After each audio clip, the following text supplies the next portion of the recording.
Oh, Yes, I think we're live again. Yet again, a month later, Andy. how are you? Well, I have some kind of sad news to share right off the top.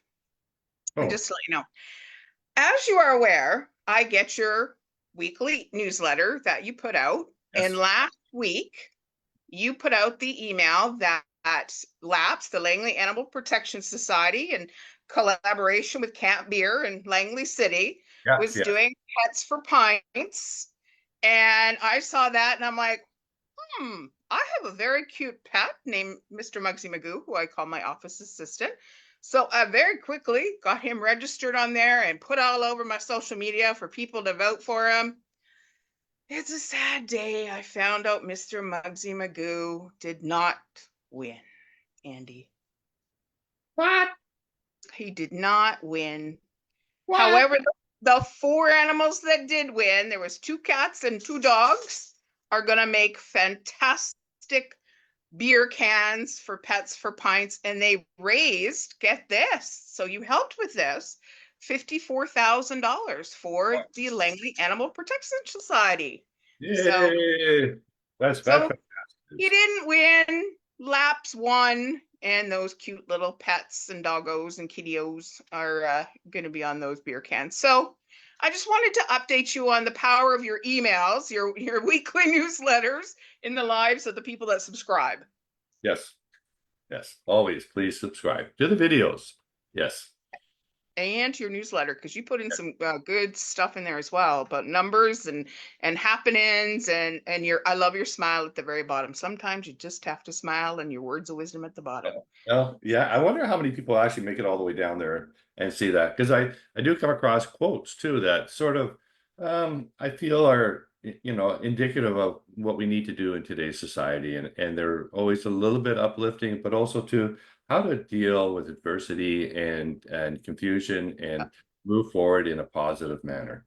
Absolutely. Yeah. So Yeah. let's get into the numbers because we all know what happened 2 days ago, and I would love to hear your take on that 0.25 that happened. Yeah, so let's go take a look and get right into our monthly stats. The yes, we did have a mortgage a prime rate reduction that was another 0.25%, and after two consecutive rate reductions, we now have a third, but we really haven't seen a change in the market. In fact, the summer has been very, very slow. And you can see this by the sales. We had a 1,667 sales in August in the Fraser Valley Real Estate Board, and that's down 13% over July and by 30% over the 10-year seasonal average. August sales, last August, were the second lowest seasonally adjusted sales in a decade. So the market was very, very quiet. There were some fantastic buys out there that some buyers picked up that are actively looking and watching the marketplace. But yeah, it was kind of quiet. Inventory levels in the Fraser Valley dipped slightly in August with active listings at 8,626, and that's down 1% from July, but still 37% higher than last year. So let's take a look at those numbers in a graph, and so give a bit better picture. Here we have last August with our 2,778 listings, 1,067 sales compared to the previous month. So you can see that the listings are down a little bit from last month, but the sales also were down. So we're actually probably building a little bit of pent-up demand because the volume of sales is down and the inventory is way up. So at some point, this is going to turn around. And when we see that, we're not quite sure. But I would think that in the next few months would be very, very interesting. We're getting to see a good marketplace in terms for buyers of pricing. And with the prime rate coming down, we're going to see variable rate mortgages come down. But the mortgage rate, the 3 and 5 year mortgage rate, that hasn't changed too much because that's tied into the bond rate. So it takes a little bit more here on inventory. So you can see here we've got 8 months of inventory in the Fraser Valley, and this is pushing us into the buyer's market. And at the last time we were there was April 2020. And you can see that here, in July of 2020, we're at 8, and we're matching that number now. Whether this will continue to escalate as people come back from holidays, or this is the peak, remains to be seen.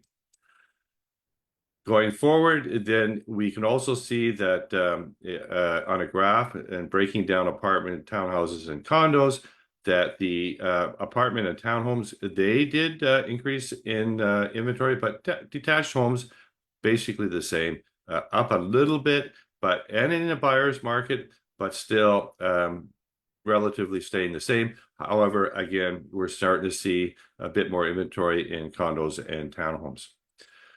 Moving again to our price index. So the detached homes came down slightly to 1,523,500.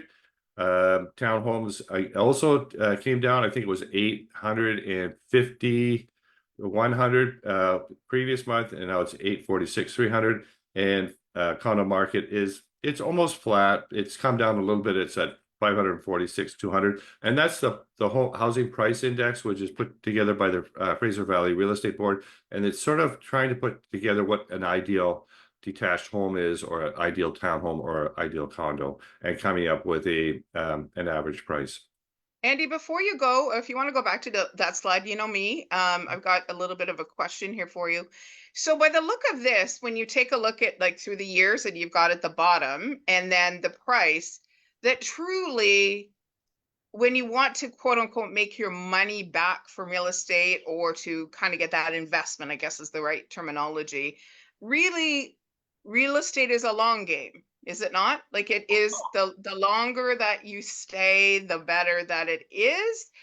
Is that true for condo, townhouse, and a detached home? What's your thoughts on that? Yeah, very much so. I mean, it's a commodity that you need to live somewhere. So, I mean, there's that initial idea, and I mean, they talk about speculation, but I really haven't seen huge speculation, even in this market here, where we saw a pretty fast price increase.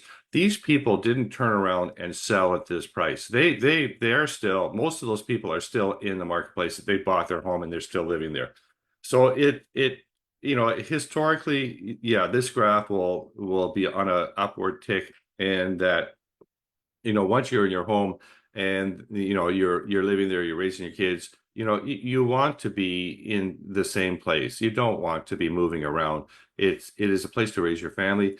And the idea of moving forward, moving up from the condo market to the townhouse with maybe a backyard to finally a detached home, is very much still what people want to do.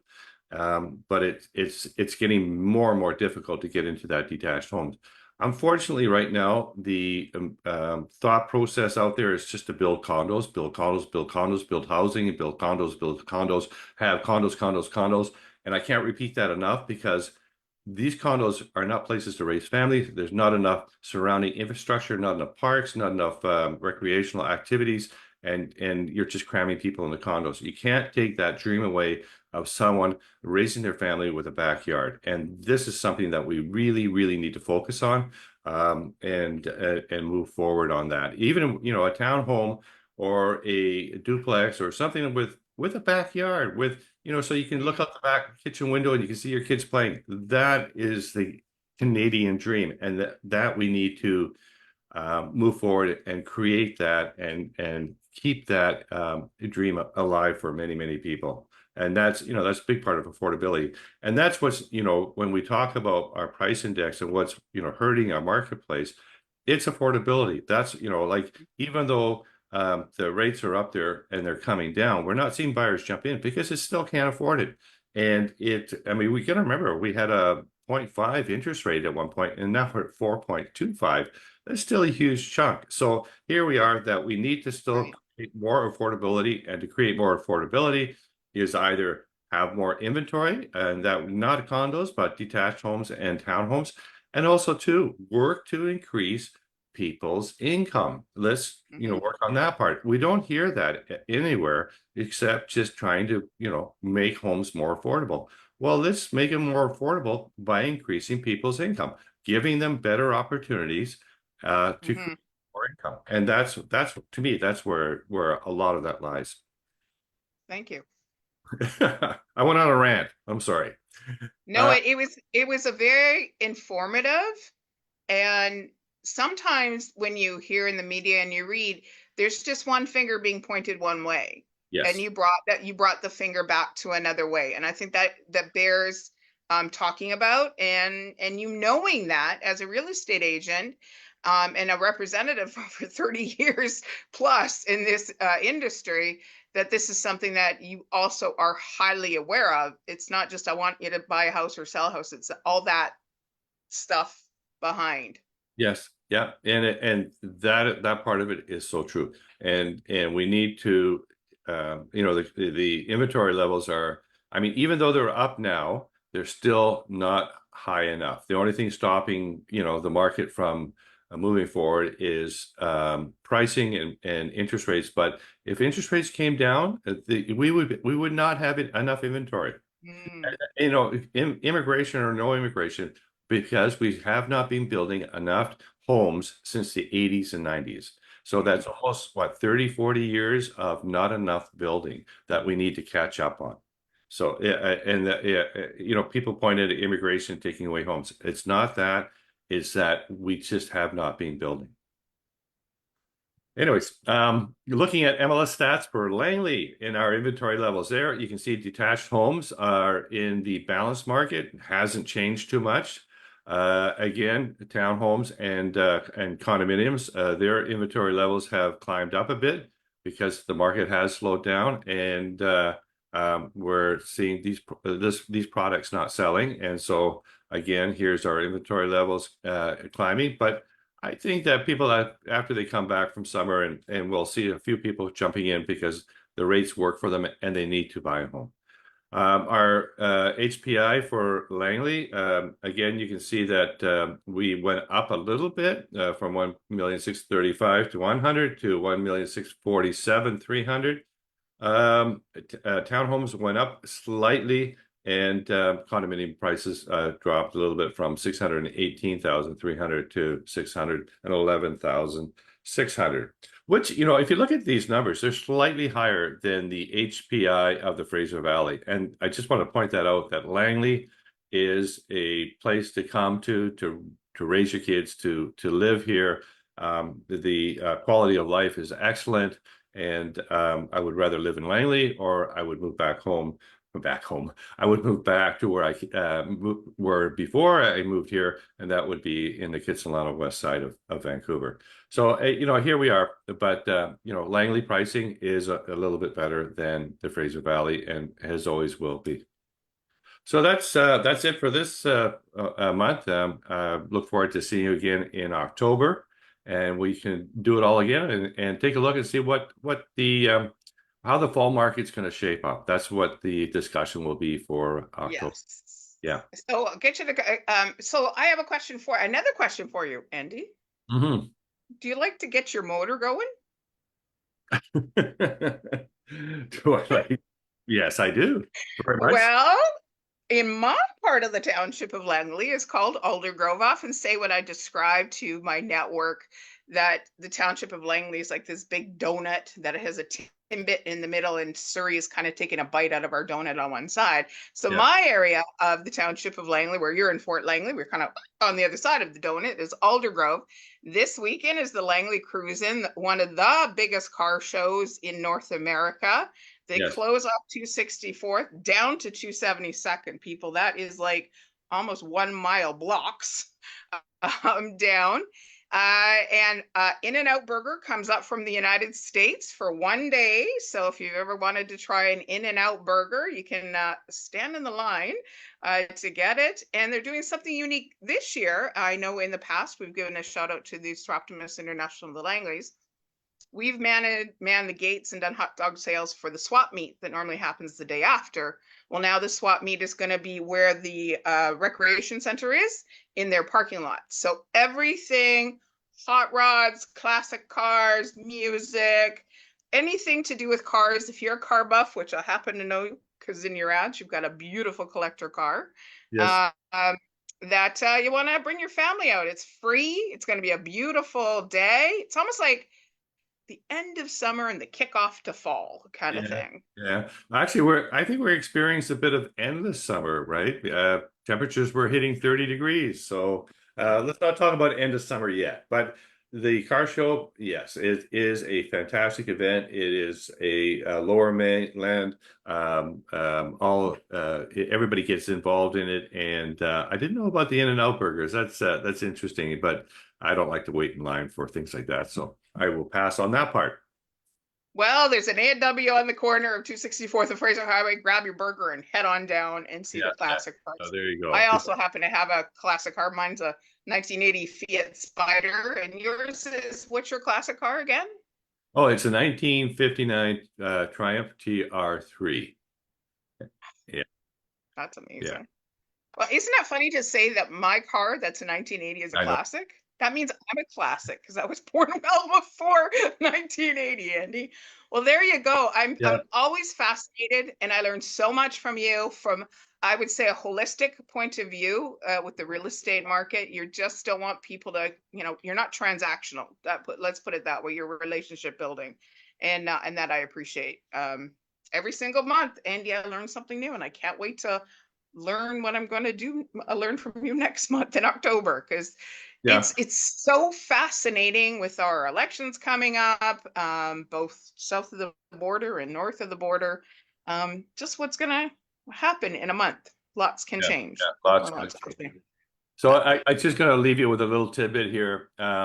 For buyers, the first thing that you want to do is not go out and look at homes. There is so much Mhm. background planning, financial situation, mortgage approvals, all that kind of thing that you need to get in place, because if you do find the home that you want and you're not prepared, you're going to lose it. So get approved, look at your financial situation, make a plan.